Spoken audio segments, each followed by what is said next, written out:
बोले गंगा मैया की जय। बोले सत्य सनातन धर्म की जय। बोले श्रीमद् भागवत महापुराण की जय। अखिल पावनी कलिमल हारिणी मंगलकारिणी मोक्षदायिनी माँ गंगा मैया का ये पवित्र तीर्थ अतिवेणी ब्रह्मकुंड है। श्रीमद् भागवत महापुराण की चर्चा प्रतिदिन चल रही है। श्रीमद् भागवत महापुराण के एकादश स्कंद का आज 24वां अध्याय आरंभ कर रहे हैं। भगवान कहते हैं कि उद्धव जी, अब मैं तुमको सांख्य तत्व बताता हूँ।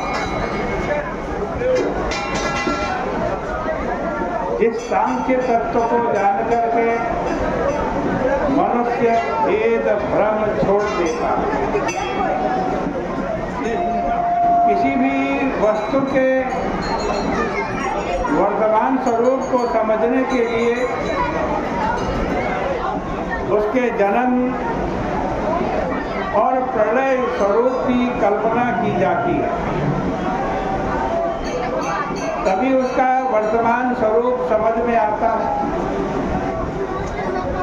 आदि युग में जबकि लोग विवेकी होते हैं, तब ज्ञान और अर्थ, दृष्टा और दृश्य अलग अलग नहीं रहते, सब ब्रह्म रूप रहता है। वहीं जब माया में प्रतिफलित होता है, तब दृष्टा दृश्य दो के रूप दिखने लगता है। इसमें एक का नाम होता है प्रकृति और दूसरे का नाम होता है पुरुष। ज्ञान का नाम पुरुष और ज्ञेय का नाम प्रकृति है। उसी से सप्त रज तम तीन गुण और अहंकार आदि से युक्त पांच भौतिक सृष्टि होती है। फिर उसमें मेरा शरीर प्रकट होता है। मेरे शरीर में नाभि होती है और नाभि में पद्म होता है और पद्म से ब्रह्मा होते हैं और वे ब्रह्मा चतुर्दश लोक की सृष्टि करते हैं। यह सारी सृष्टि कर्म का फल है, परंतु भक्ति का फल वैकुंठ है। भक्ति फल वैकुंठ को छोड़कर बाकी सब गतियां चल है। भगवान कह रहे हैं, मैं ही कलात्मा हूँ, मुझ में ही यह सारा संसार डूबता उतरता रहता है। मैं ही इसका आदि अंत और मध्य विकारो व्यवहारार्थ यथा तेजस पार्थिवा।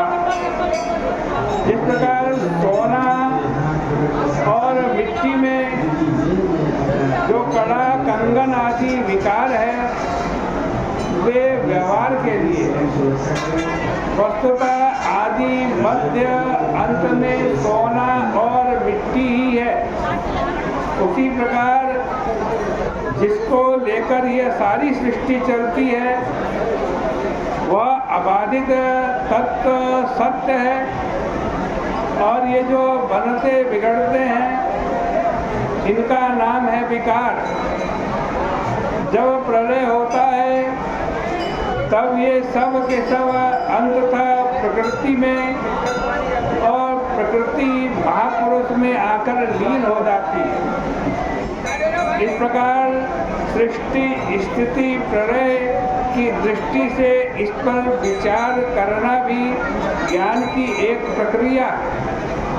सांख्य के सिद्धांत या तत्व का निरूपण नहीं, वह तो एक प्रकार से ध्यान का निरूपण है। सृष्टि में कहीं भी राग द्वेष नहीं होना चाहिए, क्योंकि वह एक में से निकली है और एक में रह रही है और एक में लीन हो जाएगी, इसलिए सब एक ही है।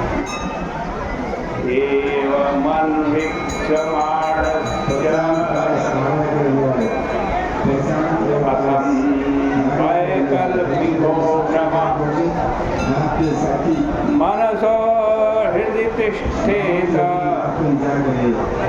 योनि वार्को दैतमः एषः सांख्य विधि प्रोक्त संशय ग्रंथि भेदन प्रतिलोमानुलोमाभ्याम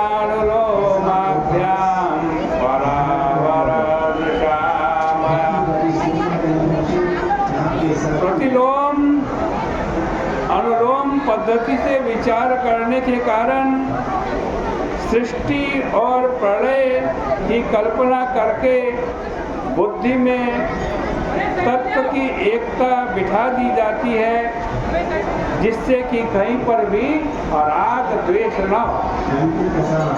इस प्रकार से श्रीमद् भागवत महापुराण के एकादश स्कंद का ये 24वां अध्याय यहाँ परिपूर्ण होता है।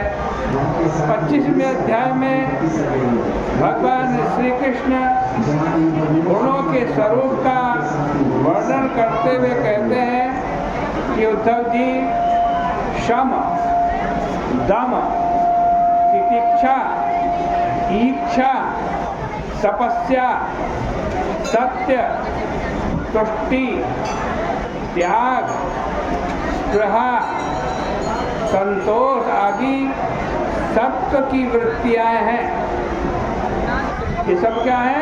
सत्व की वृत्ति। और अभिलाषा, मन में इच्छा होना, अभिलाषा होना, और व्यापार आदि ये रज की वृत्तियां हैं। और क्रोध, लोभ, हिंसा आदि तम की वृत्तियां हैं। ये मैं हूँ, ये मेरा है,